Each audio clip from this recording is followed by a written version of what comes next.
तो हेलो दोस्तों, नमस्कार। आज की हमारी कहानी है रिया के ऊपर, जो कि अपने पति से बहुत उम्मीदें लगा बैठती है। देखते हैं आगे कहानी में क्या होता है। जहाँ रिया अपने पति के साथ किराए के मकान में रहती थी, रिया के पति का नाम सुनील था। वह रेलवे में नौकरी करता था, लेकिन वह अपने काम के चलते रिया को कभी समय नहीं दे पाता था।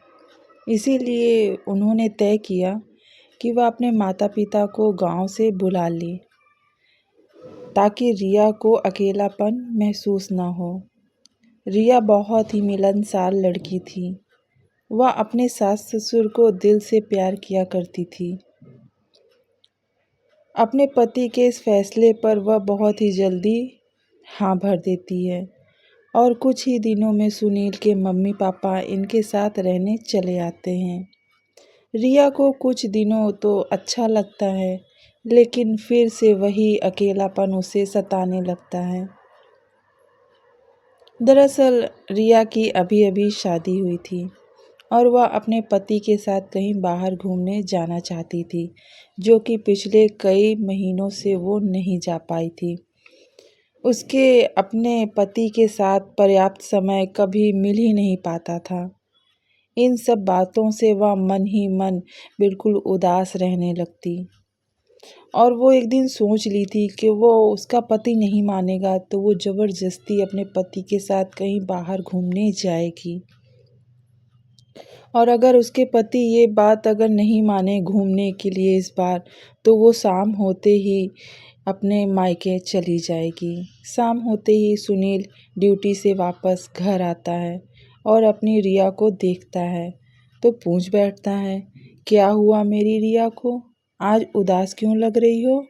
और कुछ ही देर में रिया उसे कहीं बाहर घूमने जाने को कहती है, लेकिन सुनील अपने काम को लेकर बहुत ही परेशान होता है। इसीलिए वो रिया को मना करने लगता है। रिया पहले से ही जिद ठान चुकी थी, जिसके आगे सुनील को झुकना ही पड़ा। वह अपने रिश्तों को बिगाड़ना नहीं चाहता था। वैसे भी वो रिया को बहुत दिनों से टाल ही रहा था और वह अपनी पत्नी को कश्मीर की वादियों में घुमाना चाहता था। और उसने एक दिन इस चीज़ का प्लान बना भी लिया कि हम कश्मीर जाएंगे ही जाएंगे। और वो रिया से कहता है, मैं 1-2 दिन में छुट्टी के लिए अर्ज़ी दे देता हूँ, फिर हम दोनों घूमने चलेंगे और कुछ दिनों तक मम्मी पापा भी घर में रहेंगे, तो यहाँ पर रहेंगे तो हम लोगों को चिंता भी नहीं होगी। अगले दिन सुनील की छुट्टी मंजूर हो जाती है और वह खुशी से अपने पति को कॉल लगाता है और कहता है फ़ोन करके कि मैंने सारी तैयारी कर ली है, तुम भी तैयार हो जाना। आज शाम को ही हमें निकलना है। मुझे सिर्फ 2 ही दिन की छुट्टी मिली है। रिया अपने पति की बात सुनते ही बिल्कुल खुशी से झूम उठती है और वो जल्दी-जल्दी अपने सामान, कपड़े, अपने जितनी भी ज़रूरत का सामान रहता है, वो सारा चीज़ जो है बैग में भरने लगती है और उसने सारे बैग तैयार कर लिए थे। आज रात ट्रेन का समय 7 बजे था, इसीलिए दोनों समय से पहले ही स्टेशन पहुंच जाते और दोनों का प्यार भरा सफ़र बस यहीं से शुरू हो जाता है। पता नहीं प्यार था या इम्तिहान था। शादी के कई महीनों बाद पहली बार दोनों बाहर जा रहे थे। दोनों के अंदर बहुत खुशी थी। दोनों एक दूसरे को खुशी से देखे जा रहे थे। सुबह होते ही ट्रेन पहुंच जाती है और वह अपने होटल पहुंचते ही जहां सुनील ने कमरा बुक किया था, दोनों तैयार होकर कश्मीर की पहाड़ियों में घूमने का प्लान बनाते हैं और निकल जाते हैं। मौसम बहुत ठंडा होता है, इसीलिए दोनों ने ठंड से बचने के लिए गर्म कपड़े भी पहन रखे थे। पहाड़ी में चढ़ने के लिए बहुत से लोग आए हुए थे और सभी के साथ सुनील और रिया भी शामिल हो जाते हैं। कुछ दूर चलने के बाद रिया को थकान महसूस होने लगती है, क्योंकि पहाड़ी में जो है चलना बहुत ही मुश्किल था उसके लिए। उसने कभी पहाड़ में जो है नहीं गई थी। वह अपने पति से जो है कहने लगती है कि मैं कहीं आराम करना चाहती हूँ, मैं बहुत थक गई हूँ, बस अब मुझसे और नहीं चला जा रहा। सुनील भीड़ से हटकर एक पेड़ के नीचे अपनी पत्नी को लेकर बैठ जाता है थोड़ी देर आराम करने के लिए। कुछ देर बाद दोनों फिर से अपना सफ़र शुरू कर देते हैं, लेकिन रिया और आगे नहीं जा पाती, या फिर उसका जाने का मन ही नहीं था क्योंकि उसे बहुत ज़्यादा थकान हो चुकी थी। मुझे ऊपर नहीं जाना है। लेकिन सुनील अपनी पत्नी को पहाड़ी के ऊपर का नज़ारा दिखाना चाहता था। उसे बहुत मन था कि पहाड़ी की वादियों में अपने पत्नी को अपने साथ ले जाएं और दोनों ये नज़ारा देखें। सुनील जानता था कि दोनों जब जाएंगे ऊपर, दोनों यहाँ वहाँ का पहाड़ का नज़ारा देखेंगे तो बहुत ही अच्छा लगेगा। इसीलिए वह अपनी पत्नी के लिए घोड़े वाले को बुलाता है और उसे जो है घोड़े पर बैठने के लिए कहता है। तो रिया भी तैयार हो जाती है और वो घोड़े पर बैठ जाती है और फिर उनका सफ़र फिर से शुरू हो जाता है।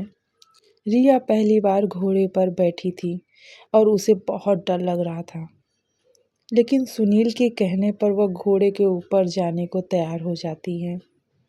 कुछ ही देर में रिया के घोड़े की रफ्तार बहुत तेज़ हो जाती है और सुनील बहुत ही पैदल चल रहा था, तो वो जो है उससे जो है दूरी बनती चली जाती है। धीरे धीरे सुनील बिल्कुल पीछे होता चला जाता है और कुछ घंटों के बाद सुनील पहाड़ी पर पहुंच ही जाता है, लेकिन वहां रिया दिखाई नहीं देती है।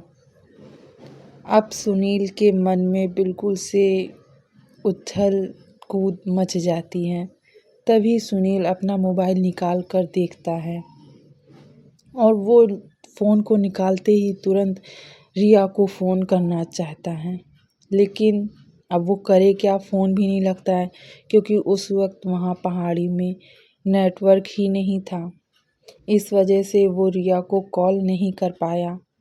काफ़ी देर ढूंढने के बाद भी जब उसको रिया नहीं मिल पाई तब वो बिल्कुल परेशान हो गया।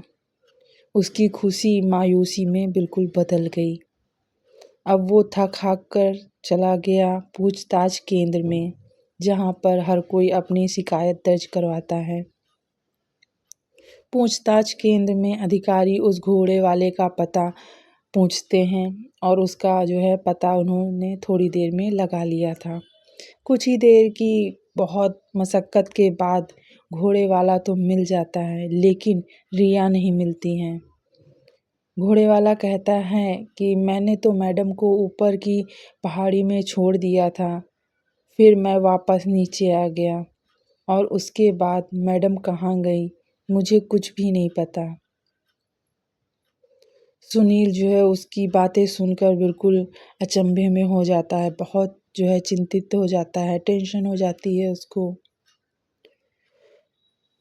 और चारों तरफ वो रिया को जो है आवाज़ देना शुरू कर देता है, लेकिन रिया वहाँ पर होती तब तो उसके जवाब देती। तो कई घंटे गुजर गए थे और फिर घंटों गुजरने के बाद रात आ जाती है और सुनील बिल्कुल थक हार जाता है और थक हार कर वो नीचे आ जाता है पहाड़ियों के। सुनील के पैर ही नहीं चल रहे होते हैं। वह अपनी पत्नी को ढूंढने में असफल हो चुका था। पहाड़ी के नीचे आने के बाद वह यहाँ कुछ घंटे बैठकर इंतज़ार करता है कि शायद कहीं से तो रिया आ जाए, उसकी कोई खबर मिल जाए, या शायद वो पीछे से मुझे आवाज़ दे दे, रिया तुम कहाँ हो, तुम आ जाओ। बस वो यही मन ही मन बड़बड़ा रहा था और रिया का कोई पता ही नहीं चल रहा था। सुनील का मोबाइल भी अब स्विच ऑफ हो गया था। वह किसी को क्या ही कहता, किसी से कोई पता भी नहीं लगा पा रहा था। अब वह किसी को कैसे संपर्क कर पाता। तभी वह अपने होटल वाले कमरे में वापस लौट जाने का फ़ैसला करता है और ऑटो लेकर अपने होटल पहुंच जाता है। जैसे ही वो अपने होटल के कमरे में पहुंचता है और रूम का दरवाज़ा खोलता है तो उसकी पत्नी रिया सामने ही बैठी होती है और वह रो रही थी। रिया को देखते ही सुनील उसे दौड़कर गले लगा लेता है और वो दोनों एक दूसरे को बहुत ही कसकर पकड़ लेते हैं, एक दूसरे के गले लग जाते हैं। सुनील रिया से पूछता है, तुम यहाँ कैसे पहुँची? तब वह अपनी बात बताते हुए कहती है कि ऊपर पहुंचकर मैंने कई घंटों तक आपका इंतज़ार किया, लेकिन जब आप नहीं आए तब मैं जो है वापस आने के लिए सोचने लगी। मैंने किसी और से भी जो है आपको फ़ोन लगाने की बहुत कोशिश की, बहुत लोगों से मैंने जो है आपका जो है फ़ोन नंबर ट्राई किया, लेकिन आपका नंबर कभी लगा ही नहीं क्योंकि वहाँ पर नेटवर्क ही नहीं था। मैं क्या करती क्या ना करती मुझे कुछ सूझ ही नहीं रहा था। सुनील अपनी पत्नी को पाकर बहुत ही खुश था और वो इतने उतावला हो गया था कि बस पूछता ही रहा, लेकिन तुम होटल पहुंची कैसे? तुम्हें यहाँ का एड्रेस पता था क्या? अब रिया ने जवाब दिया कि हाँ, मेरे बैग में यहाँ का एड्रेस रखा हुआ था। आपने ही तो मुझे यहाँ का एड्रेस का कार्ड जो है मुझे दिया था और ये मेरे पर्स में रखा हुआ था, जो कि रिसेप्शन पर आकर मुझे आपने रखने के लिए कहा था। जब मैं अपने पर्स से रुमाल निकाल रही थी तभी ये कार्ड जो है नीचे गिर गया और मैंने वहाँ पर देखा तो बस हमारे होटल के रूम का जो है एड्रेस यहाँ पर था। तो बस इसी से जो है मैं यहाँ रूम पर आ गई। सुनील और रिया दोनों एक दूसरे से मिलकर बहुत खुश थे। सुनील को तो जैसे पूरी खुशियाँ ही मिल गई, पूरी दुनिया ही मिल गई। वो इतना ज़्यादा खुश था कि दोनों की आंखों से बस आंसू ही बहे जा रहे थे। उन्हें देखकर ऐसा लग रहा था जैसे कई सालों से बिछड़े हुए प्रेमी मिल गए हों। होटल के सभी लोग उन दोनों को देख रहे थे, लेकिन वो दोनों तो बस अपने ही प्यार में खोए हुए थे। उन्हें कोई परवाह ही नहीं थी, उन्हें कुछ भी नहीं दिख रहा था। इसीलिए सभी दोनों के मिलने पर उत्साहित होते रहते हैं और उनकी खुशी को बढ़ाने के लिए होटल का मैनेजर उनकी इस ट्रिप को फ्री कर देता है और सुनील भी कहता है कि अगली बार हम ज़रूर आएंगे दोबारा। और होटल का मैनेजर कहता है कि अगली बार आप आएंगे तो आपको हम स्पेशल ऑफ़र देंगे। ये जो है मैनेजर ने सुनील से वादा किया और दोनों फिर बस कश्मीर की वादियों में घूम ही नहीं पाते हैं। बिछड़ने की बस ये कहानी एक बन जाती है, लेकिन यहीं से इनके प्यार की कहानी शुरू हो जाती है और दोनों अपने प्यार का जो है लेकर वापस घर लौट आते हैं और सोच सोच कर हंसने लगते हैं उस घटना को।